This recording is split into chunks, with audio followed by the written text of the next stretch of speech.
Hello बच्चों, last class में हमने डिस्कशन किया था डेरिवेशन ऑफ कोलिजन थ्योरी। ठीक है, हमारा रिजल्ट जो आया था मैं एक बार लिख देता हूँ। दो रिजल्ट आया था dp upon dt which is equal to k, यानी z तो हम लिखेंगे p पहले लिखता हूँ, और फिर था 2n स्टार का स्क्वायर सिग्मा का स्क्वायर, है ना। और उसके बाद यहाँ था पाई आर टी अपॉन एम, इसका अंडर रूट ई की power minus E A upon R T. ठीक है, पी को मैंने आगे लिख दिया, ये लिखा। ये क्या है, ये पूरी टर्म यहाँ से यहाँ तक z है, और ये क्या है, f है। और इसी तरीके से दूसरी इक्वेशन आई थी D P upon D T equal to K equal to P. z लिखता हूँ पहले, z लिखता हूँ n1 n2 sigma 1 plus sigma 2 upon 2 का स्क्वायर और 8 पाई आर टी अपॉन म्यू का अंडर रूट, और यहाँ p तो लिख ही दिया। ठीक है, और ये क्या था, f according to Boltzmann minus E A upon R T. क्या इस पूरी टर्म को देखो, ये रहा z लिख दूं तो कोई बुराई थोड़ी है। देखो इस पूरी टर्म को z, और इसको कई एक्सपेरिमेंट से पता लगा कि ये z के जो मान है, यानी ये डिफरेंट मॉलिक्यूल्स के लिए हैं, ये सेम मॉलिक्यूल्स के लिए ज्यादा डिफरेंट नहीं आते। तो मैं एक बार में देखो dp upon dt equal to K P equal to K P, या फिर z p पहले लिख दो, p z f, यही होता है। और f को लिख रहा हूं मैं e की power minus E A upon R T. ठीक है, इसके बाद क्या लिखना, यहां से स्टार्ट करना है। Both of the equation can be, both equation number third और फोर्थ है, थर्ड और फोर्थ इनको नंबर डाल लेना, जैसा आपका सीक्वेंस है उसी के अकॉर्डिंग नंबर डाल लेना। और फिर लिखना बोथ ऑफ द इक्वेशंस, यहां से इरेज कर रहा हूं, यहां से थोड़ा सा इरेज कर रहा हूं, है ना। Both of the equation, both of the equations 4 and 5 हो तो 4 and 5 डाल लेना, 3 and 4 हो गया, I think 3 and 4 can be written as, इसको इक्वेशन नंबर 5 नाम दे रहा है, आर्हेनियस इक्वेशन। आर्हेनियस इक्वेशन क्या होती है, k equal to a e की power minus E A upon R T. नीचे लिखो, अब लिखना by comparing both of the reactions, by comparing both of equations क्या लिख सकते हैं, देखो a किसके इक्वल होगा, a इक्वल होगा p और z के, तो a equal to p z। यहां p क्या है, प्रोबेबिलिटी फैक्टर, और z क्या है, कोलिजन नंबर या कोलिजन फ्रीक्वेंसी। यहां तक लिखोगे और न्यू हेडिंग डालोगे, एक्टिवेटेड कॉम्प्लेक्स थ्योरी या ट्रांजिशन स्टेट थ्योरी, या उसका तीसरा नाम और है the theory of absolute reaction rate. 3 नाम है और तीनों हेडिंग डालूंगा, यहां तक लिखो और इरेज करता हूं।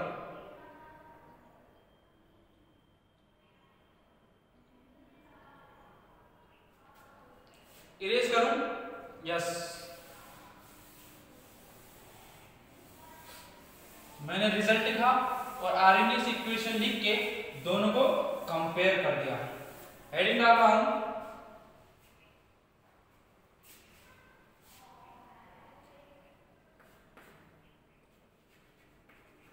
ट्रांजिशन स्टेट थ्योरी, है ना।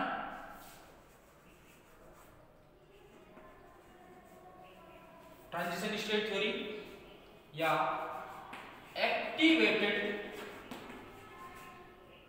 कॉम्प्लेक्स थ्योरी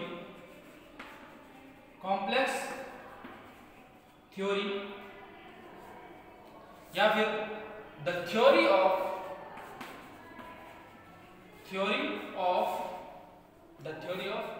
एब्सोल्यूट रिएक्शन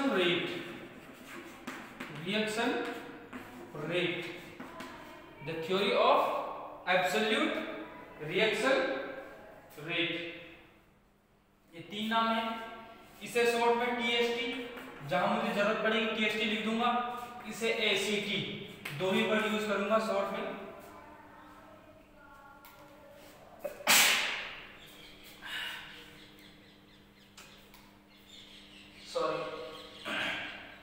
ये क्या है?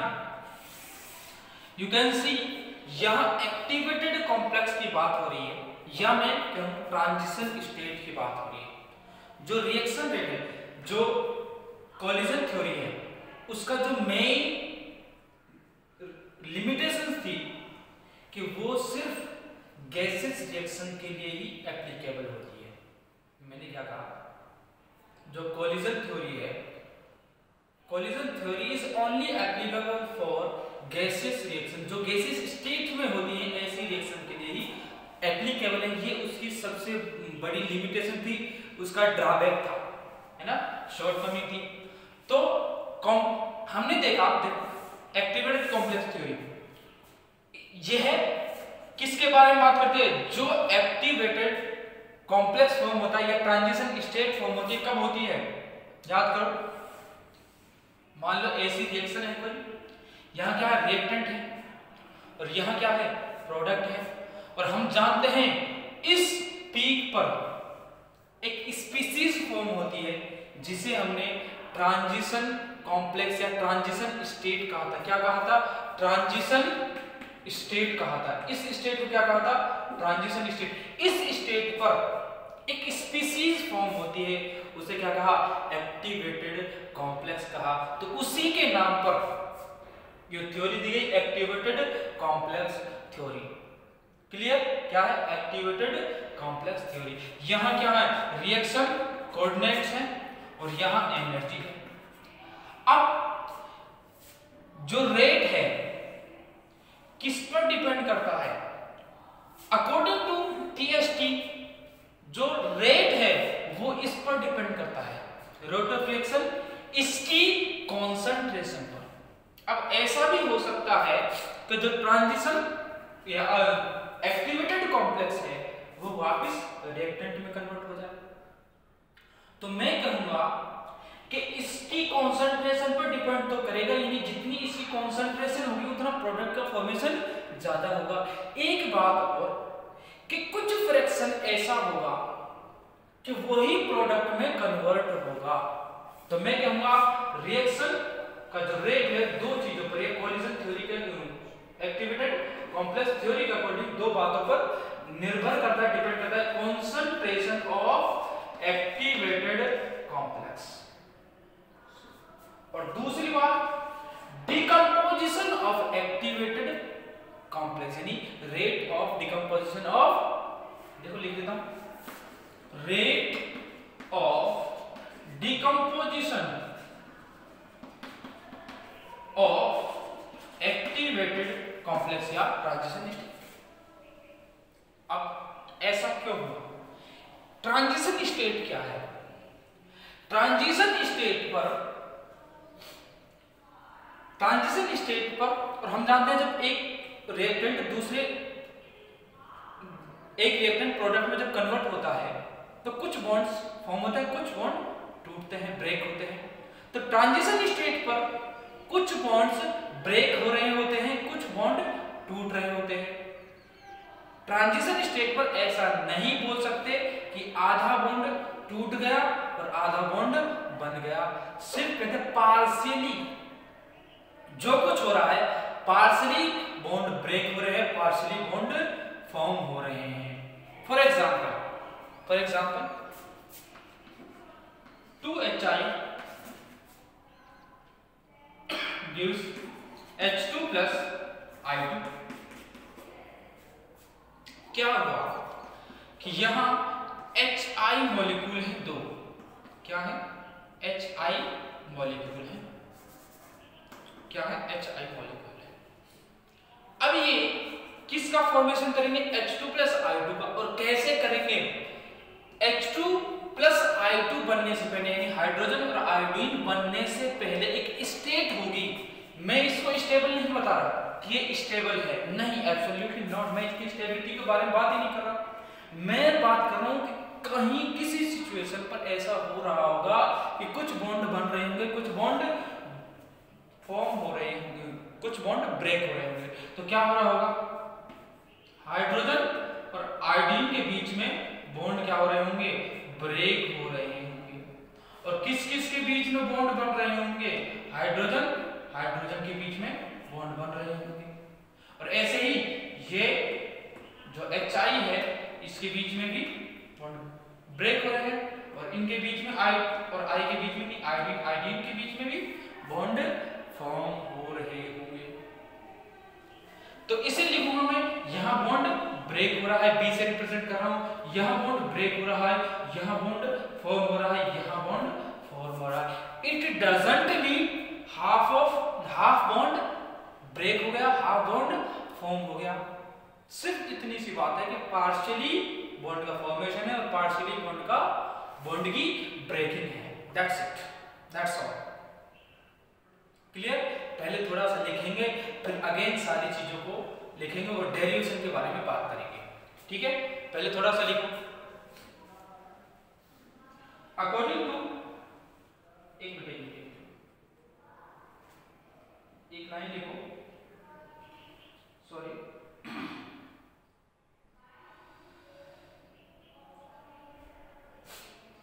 Collision theory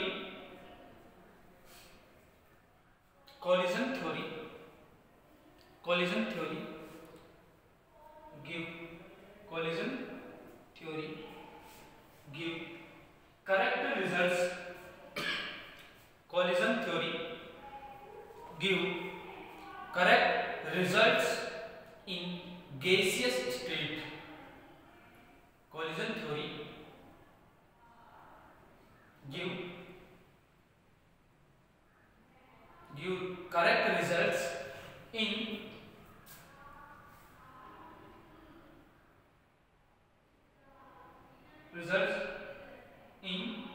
only in gaseous state।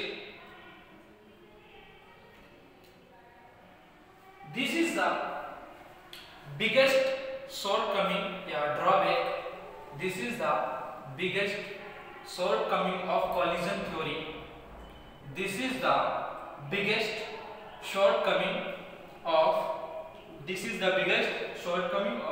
collision theory। collision theory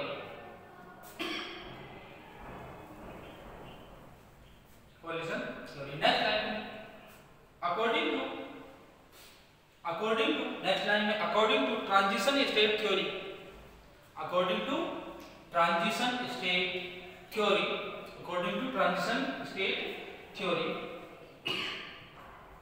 reactant molecule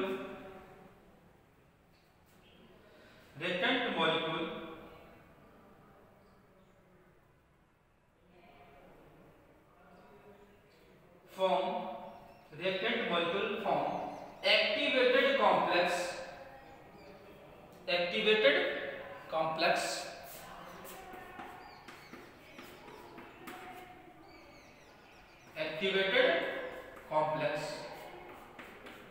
form activated complex whose energy is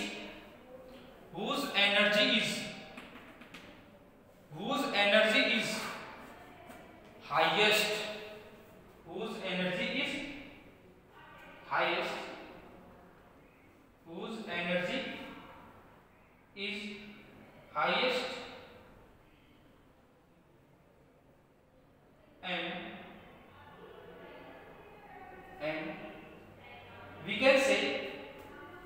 and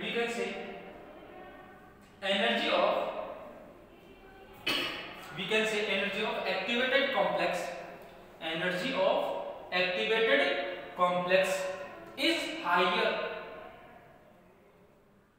energy of activated complex is higher than energy of reactants and products, energy of reactants and products, energy of reactants and products, energy of reactants and products, comma, with the only difference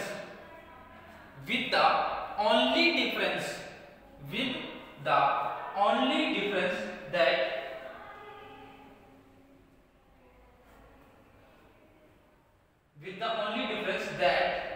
transition state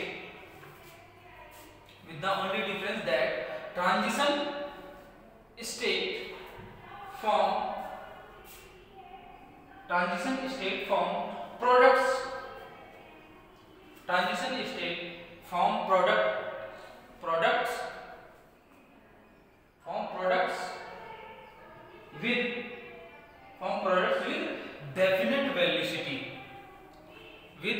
definite velocity, इसका मतलब ये है कि मैंने कहा था इसकी stability की तो बात करनी ही नहीं है, और यदि स्टेबिलिटी की बात करें तो इसकी लाइफ टाइम मैंने कहा था बहुत कम होती है, और ये बहुत फास्ट प्रोडक्ट में कन्वर्ट होते हैं, या तो रिवर्स जाएंगे या फिर प्रोडक्ट में कन्वर्ट होंगे, यानी सर्टेन टाइम पर ये यहाँ मौजूद नहीं होंगे, लेकिन सर्टेन से मतलब कुछ टाइम पीरियड की बात है, इसीलिए मैंने कहा इसकी लाइफ टाइम बहुत कम होती है, इसलिए डेफिनेट यानी वेलोसिटी से बहुत तेज वेलोसिटी से प्रोडक्ट में या रिवर्स चले जाते हैं। तो जो रिएक्टेंट से एक्टिवेटेड कॉम्प्लेक्स के फॉर्मेशन की जो रिएक्शन है वो क्या होती है, रिवर्सिबल होती है, ये लिखोगे, ठीक है, डेफिनेट वेलोसिटी। इसके बाद लिखो next line, so rate of reaction depends on two factors, depends on two factors. First, concentration of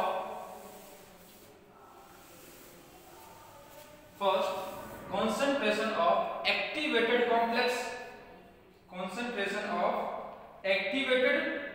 complex, दूसरा रेट ऑफ डिकम्पोजिशन या डिसोसिएशन ऑफ एक्टिवेटेड कॉम्प्लेक्स, पूरा लिखना, कभी ऐसे से कंफ्यूज होना, इसलिए पूरा लिखना, रेट ऑफ डिकम्पोजिशन या dissociation of activated complex.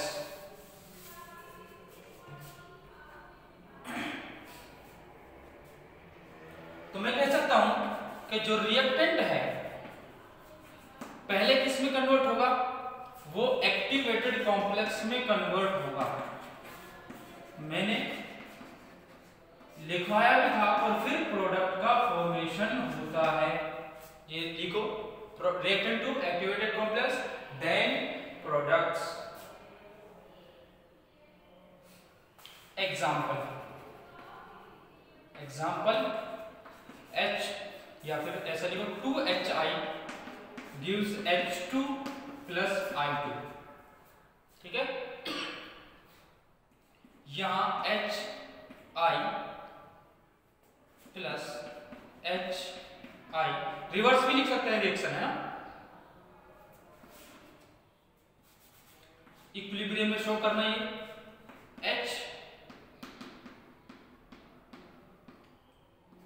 I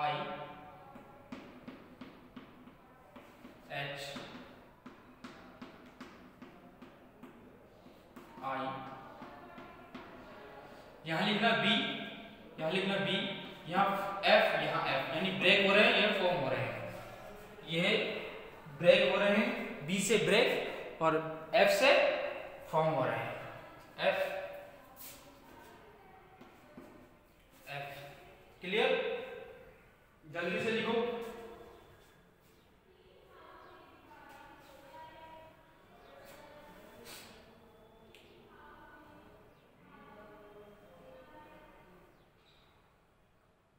heading डालना, जल्दी से लिखो डेरिवेशन।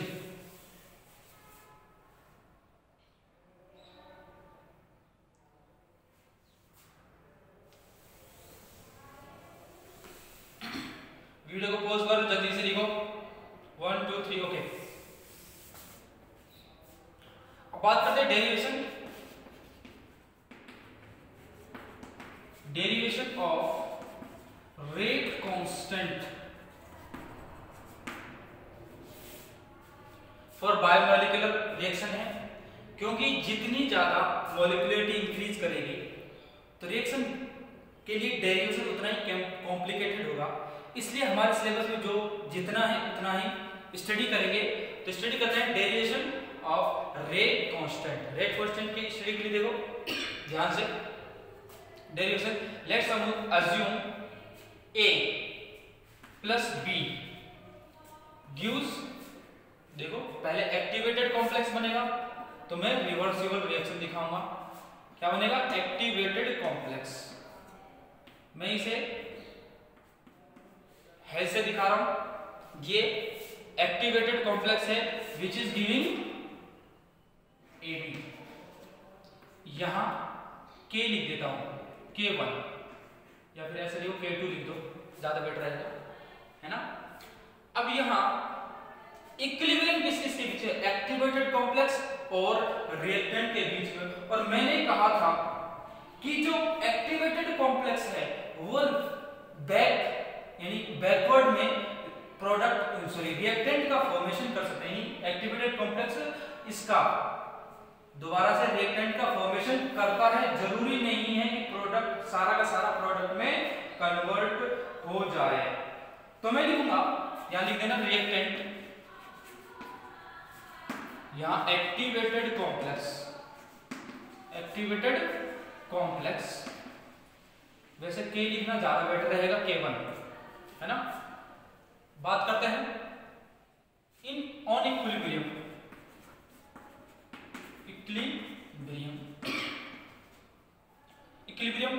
मैं K स्टार से दिखा रहा हूं, या K स्टार से दिखा दो, या फिर इसे भी AB स्टार से दिखा दो, है ना, ज्यादा बेटर रहेगा। K स्टार ये क्या है? इक्विलिब्रियम कांस्टेंट है कब? जब एक्टिवेटेड कॉम्प्लेक्स का फॉर्मेशन होता है किससे? रिएक्टेंट से। तो मैं K स्टार लिखता हूं, प्रोडक्ट अपॉन रिएक्टेंट। इसको कहता हूं इक्वेशन नंबर 1, ठीक है। और यदि मुझे AB चाहिए तो मैं AB को लिख सकता हूं AB स्टार इक्वल टू, या हाँ AB star equal to K star AB। इसको equation number 2। Here K star is equilibrium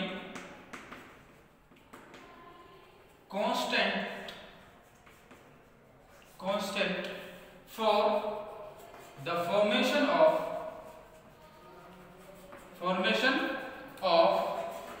activated complex। एक्टिवेटेड कॉम्प्लेक्स के लिए क्या है? इक्विलिब्रियम कांस्टेंट है। अब इक्विलिब्रियम कांस्टेंट अकॉर्डिंग टू, देखो ये क्या केस क्या है? इक्विलिब्रियम कांस्टेंट है जब किसका? एक्टिवेटेड कॉम्प्लेक्स का फॉर्मेशन होता है। अकॉर्डिंग टू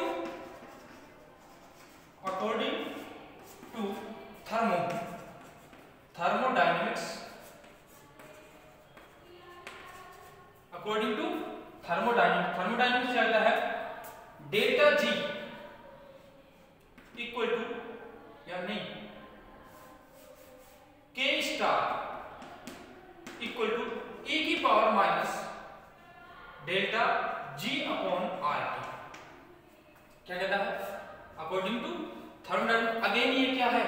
यहां K स्टार ही लिख रहा हूं क्योंकि थर्मोडायनेमिक्स में K स्टार क्या होता है? K स्टार होता है E की power minus delta G upon RT। और we know know that, what we know, कि डेल्टा जी क्या होता है, डेल्टा जी होता है delta H minus T delta S.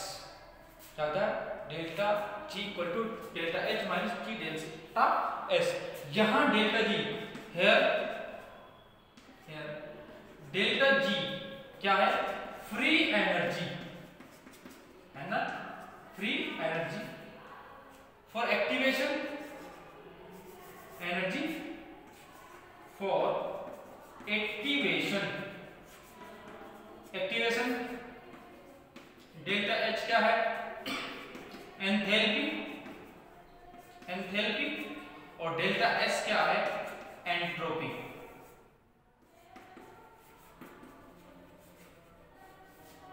क्या है, एंट्रोपी, एंथैल्पी है और एंट्रोपी है। देखो ये रिएक्शन लिखी किसके लिए थी, यहां तक तो समझ में आ गया।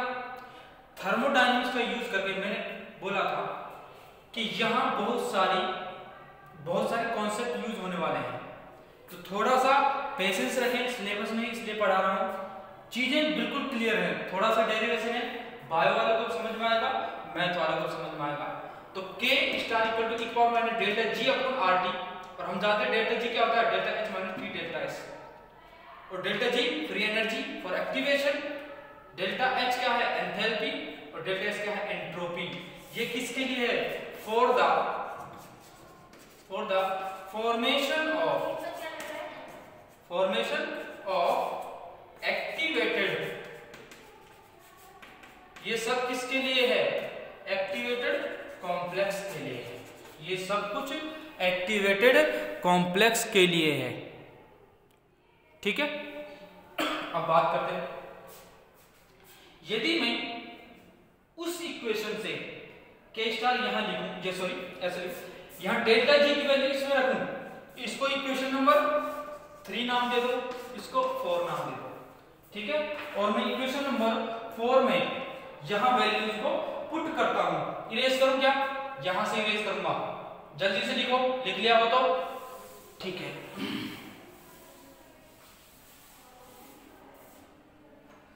ये इक्वेशन ध्यान रखना, इक्वेशन नंबर 1 और इक्वेशन नंबर 2 काम आएगी आगे, ठीक है।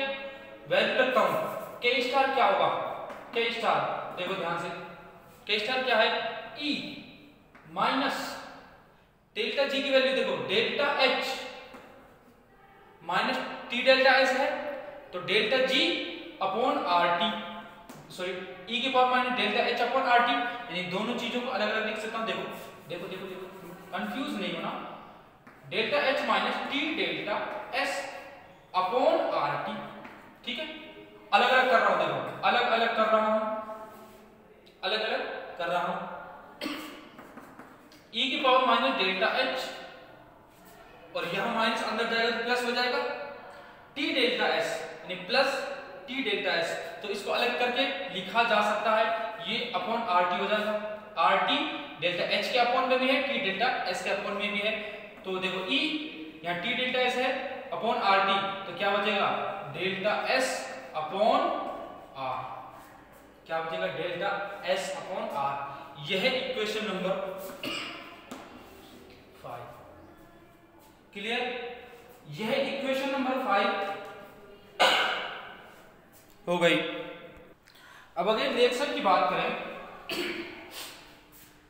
ठीक है, equation number 5, now reaction A plus B gives AB star giving A plus AB, ये क्या है, इक्विलिब्रियम है, और यहां क्या था, K1।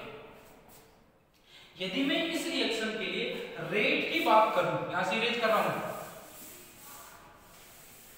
रेट की बात करूं तो अकॉर्डिंग टू ACT यानी एक्टिवेटेड कॉम्प्लेक्स थ्योरी या transition state theory, so according to, या सो को काटो, according to ACT activated complex theory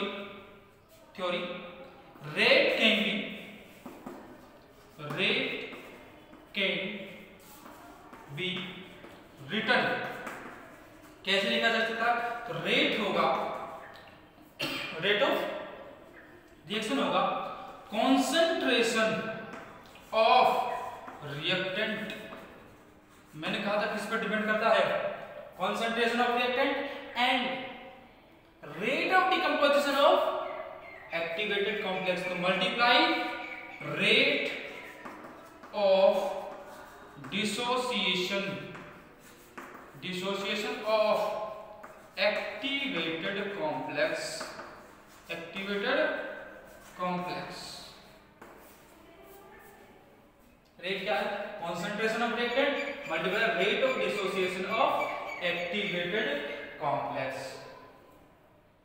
या मैं इसी को किससे डिटरमाइन किया जाता है? Frequency of dissociation of activated complex, यानी फ्रीक्वेंसी से, यानी कितनी फ्रीक्वेंसी से इसका डिसोसिएशन होता है। अब फ्रीक्वेंसी वर्ड क्यों यूज कर रहा हूं मैं? क्योंकि कुछ certain amount of energy required होती है किसी बॉन्ड को ब्रेक करने के लिए, और वह एनर्जी जो उस बॉन्ड को ब्रेक करने के लिए चाहिए होती है उसे कहते हैं एनर्जी ऑफ वाइब्रेशन। अब जो एनर्जी ऑफ वाइब्रेशन यानी जब एनर्जी प्रोवाइड कराई जाती है तो बॉन्ड्स में वाइब्रेशन होते हैं, जिसकी वजह से ही बॉन्ड टूटते हैं। यानी बॉन्ड ऐसे नहीं टूट गए, उस बॉन्ड में वाइब्रेशन होते हैं, यानी कुछ वाइब्रेशन एनर्जी होगी। तो मैं लिखूंगा so rate can be written as concentration of एक मिनट, रिएक्टेंट नहीं है, एक्टिवेटेड कॉम्प्लेक्स है यहां, सॉरी एक्टिवेटेड कॉम्प्लेक्स है, एक्टिवेटेड कॉम्प्लेक्स किस पर डिपेंड करता है? Rate, concentration of activated complex. तो एक्टिवेटेड कॉम्प्लेक्स की कॉन्सेंट्रेशन क्या है? AB स्टार, और फ्रीक्वेंसी क्या है? फ्रीक्वेंसी से डिनोट करते हैं न्यू से। बट वी नो, क्या जानते हैं? But we know that rate equal to, अब रेट लॉ की बात कर रहा हूं मैं, या dP या dAB अपॉन dt, क्या लिख सकता हूं? dA अपॉन dt लिख सकता हूं। मैंने कहा था रेट किसी के रेस्पेक्ट में भी बताया जा सकता है, प्रोडक्ट हो चाहे रिएक्टेंट हो। तो K1 concentration of reactant and product, उस reactant concentration of reactants.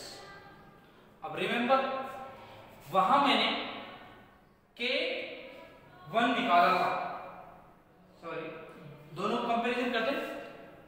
Equation number इसको दे दो 6 और इसको 7, बाय कंपेयरिंग इक्वेशन 6 एंड 7, 6 और 7 को इक्वल रख दो तो क्या हो जाएगा? देखो AB star new equal to क्या हो जाएगा? K1 A B। रिमेंबर मैंने AB स्टार की कॉन्सेंट्रेशन निकाली थी, ध्यान करो AB स्टार की कॉन्सेंट्रेशन क्या थी, याद दिला देता हूं। K स्टार A लिख दो फ्रॉम इक्वेशन 2 ही हो गया I think, from equation 2। AB star क्या है? K स्टार ये क्या है? इक्विलिब्रियम कांस्टेंट है for the formation of activated complex. A B यही थी, और न्यू तो ऑलरेडी है, ये रहा। इक्वल टू क्या है? K1 A B। यहां से क्या आ गया? K स्टार न्यू आ गया K1 के, इरेज करूं?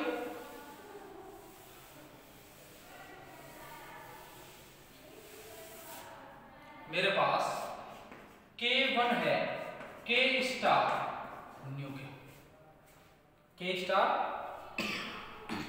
न्यू के।